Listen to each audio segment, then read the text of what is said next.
Yo, welcome to the Team Random channel. So with my recent combo videos that have come out, I've received a lot of messages and comments on the videos asking how to do certain things and why I do certain things in combos. Some comments are even going as far as to ask for specific tutorials on little intricate parts of the combos. I might follow that up in the future, but for now I wanted to take a little bit of a wider approach and talk about the combo system as a whole in Dragon Ball FighterZ. And with that, I'm going to pick out a single mechanic within the combo engine and break it down for you. So today I want to talk about smash attacks in Dragon Ball FighterZ and how they affect building your combo and your combo structure in general. So I'm sure some of you are wondering, what the hell is a smash attack in Dragon Ball FighterZ? And to put it simply, a smash attack is an attack with a fixed amount of hit stun. So when you land it, it pretty much allows for a guaranteed follow-up in some way, shape or form. Generally, smash attacks are indicated by the camera dramatically zooming in on the point of contact and the word smash being written on the screen. Smash attacks can be broken down into 4 basic groups: hard smash, soft smash, hybrid smash, and special smash. So I'm going to start off by talking about the hard smash. Hard smashes are probably the easiest to identify and most commonly used among the smashes. They are performed by doing a character standing or crouching heavy attack on the ground, or 5H and 2H respectively. The majority of characters' aerial 5Hs knock down and their aerial 2Hs launch, but as the word majority implies, not every character follows this rule. An aerial smash attack that knocks down will cause your opponent to slide across the ground. You're able to follow this up with a super attack, or you could use the guaranteed untackable time to set up something for your opponent's wake up or just apply pressure. However, one thing to note about these smash attacks is they only gain the slide knockdown property if being used after a smash attack that has launched your opponent. After landing a 5H or a 2H on the ground, or an aerial 2H that launches, you are guaranteed to be able to follow up with a super dash. However, after that super dash connects, what you're able to follow up with would depend on how long your combo has been going on for.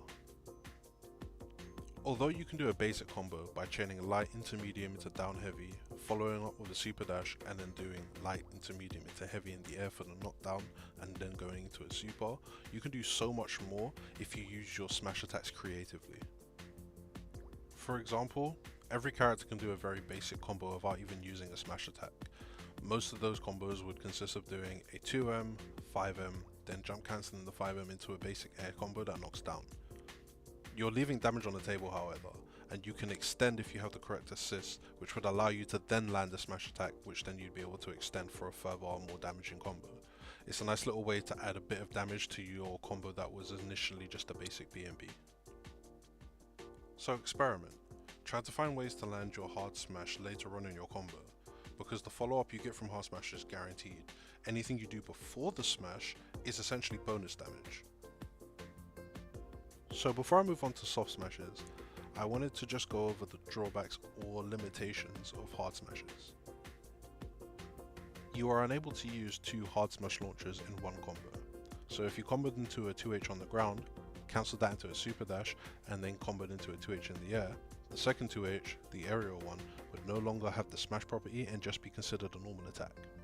Although this may sound like a drawback on paper, most smash attacks, once they've lost their smash property, are able to be followed up with other means. For example, aerial 2Hs, well at least most of them, are jump cancelable on hit, and grounded smash attacks, once they've lost their smash properties, tend to be able to be cancelled into your S normals or your key attacks. And another limitation that segues nicely into our following section is that hard smashes lose their hard smash property if done after a soft smash, and vice versa. So, moving on to soft smashes. Mechanically, they're actually very similar to hard smashes, with only a few minor differences.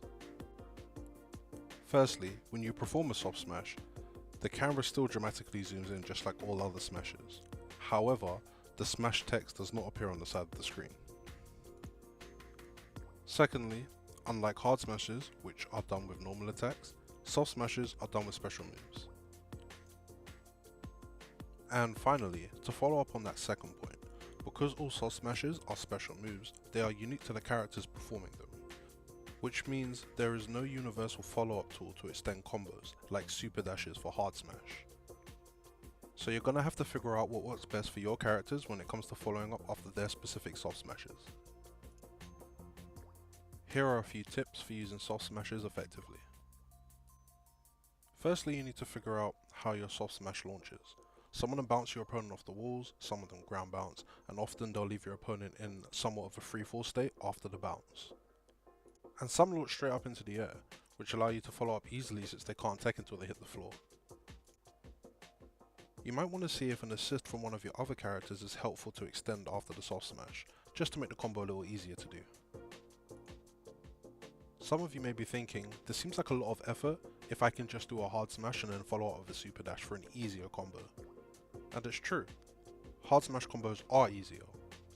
However, it's becoming more and more apparent that a lot of characters' higher damage combos come from using soft smashes earlier on in your combo, which in turn gives you access to your smashless grounded heavy attacks to use as combo filler, netting you overall more damage. So again, I urge you to experiment. Find out what works good for your character and team composition. These combos won't always be practical, but if you find yourself in the right situation for them, they could mean the difference between your opponent surviving your assault and making a comeback, or you winning the match. So this is where I'm going to end part 1. Come back for part 2 where I'll be covering hybrid smashes and special smashes. But I think I'm going to take a small break before I finish part 2. The first wave of DLC comes out this week, so I'm probably going to spend the next few days learning the new characters on stream. So if you want to see how that works out for me, I'm going to leave a link to my Twitch in the description. So don't forget to follow or even subscribe if you think I deserve it to keep up to date with when I'm streaming. Actually, while I'm on the topic of the DLC, which video would you rather see next? Should I finish part 2 of the guide first, or should I work on something for the new characters? I'll put a straw poll link in the description, and I'll tally up the votes once I decide when I'm going to start making my next video. Anyway, I think it's time to wrap this up. So as always, if you have any questions about what you've seen in this video, feel free to ask in the comments or on Twitter. Don't forget to like, share and subscribe, and until next time, peace.